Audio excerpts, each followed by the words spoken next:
اللہ کو وہ بندہ پسند ہے جو کپڑوں کے اندر رہے۔ جی شیطان کی تو کوشش ہوتی ہے، کچھ نہ کچھ وہ کر جاتا ہے، وہ کچھ نہ کچھ کر جاتا ہے۔ پہلے تو یہ کہ غرور میں، تکبر میں، غرور میں مبتلا کرے، اور اگر نہ کرے تو پھر اس کے بعد عجب۔ تکبر غرور الگ ہے اور عجب الگ ہے،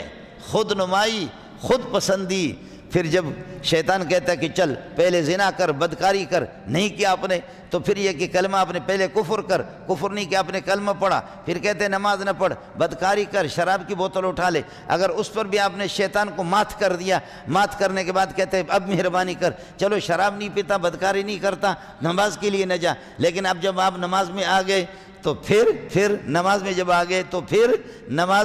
گئے تو پھر کہتے ہیں مجھے اپنے رب کی قسم ہے۔ میرے نبی فرماتے ہیں کہ جب آدمی نماز پہ کھڑا ہو جاتا ہے تو شیطان اسے کہتا ہے اذکر قضا و قضا، اذکر قضا و قضا لما لم یکن یذکرھا، کہ جن چیزوں کو وہ نماز سے باہر یاد نہیں کرتا تھا وہ ساری نماز میں یاد آتی۔ آپ کا تو میں نہیں کہتا، میں مولوی ہوں، مجھے ساری چیزیں نماز میں یاد آ جاتی، اور آپ کا امتحان تو اس وقت ہوگا جبکہ میں 2000-3000 لوگوں کی میں نے امامت کی ہے، میری زندگی گزر گئی ہے، لیکن جب میں نماز میں بھول جاتا ہوں، 2 رکعتیں ہو گئی یا 3 ہو گئی، اگر 4 والی نماز کو 3 اگر ہم نے پڑھ لیا، سلام پھیر لیا، پیچھے تھوڑا سا شک ہو گیا کہ بھئی 3 ہو گئی یا 4 ہو گئی، 3 ہو گئی یا 4 ہو، ایک آدمی کو بھی معلوم نہیں ہے، کہتے بھئی کتنے ہو گئے؟ وہ کہتے یار مجھے ذہن میں نہیں، وہ کہتے کتنے ہو گئے؟ وہ کہتے کہ مجھے یاد نہیں، وہ کہتے کتنے ہو گئے؟ اللہ ماشاءاللہ 2,000 2,500 3,000، یعنی عام میری زندگی اسی امامت میں گزر گئی۔ جیسے میری داڑھی آ گئی تو میں نے تو امامت جامع فاروقیہ کی امامت کی، وہ بڑے بڑے مولویوں کو بھی پتہ نہیں چلتا کبھی اگر، تو اس لیے الا بلا برگردن ملا، مولوی جیسے کہ ریل گاڑی کے ڈبے اس کے ساتھ بندھے ہوئے، انجن جس طرف جائے ڈبے اس کے ساتھ جائیں گے،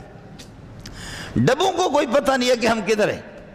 ڈبوں کو کوئی پتہ نہیں ہے۔ اب مولوی وہ جس طرح آپ کو پڑھائے، وہ کوئی آیت چھوڑ دے، وہ کوئی غلط پڑھے، وہ اس طرح پڑھے کہ نماز فاسد ہو جائے، وہ پیچھے چاہے مولوی ہوں ان کو بھی پتہ نہیں ہے، تبلیغی ہوں ان کو کوئی پتہ نہیں ہے۔ آپ کو اور آپ کی خشوع اور خضوع اور آپ کی توجہ اور آپ کی اخلاص کا اندازہ اس وقت ہوگا کہ 2000 بندوں میں 3 آدمی یا 4 آدمی مشکل سے وہ امام کو کہہ دے سبحان اللہ کہ امام صاحب اٹھو، 3 رکعت پر آپ بیٹھ گئے۔ اس لنگڑی لوڑی نماز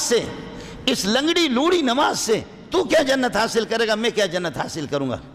اس لنگڑی لوڑی نماز سے کہ جس میں آپ دکان کا حساب لگاتے، پراپرٹی اور جائیداد کا حساب لگاتے کہ مولوی جب اللہ اکبر کرے گا ہم تو اس کے پیچھے ہیں، باقی میں اپنی دکان کا حساب لگاؤں گا۔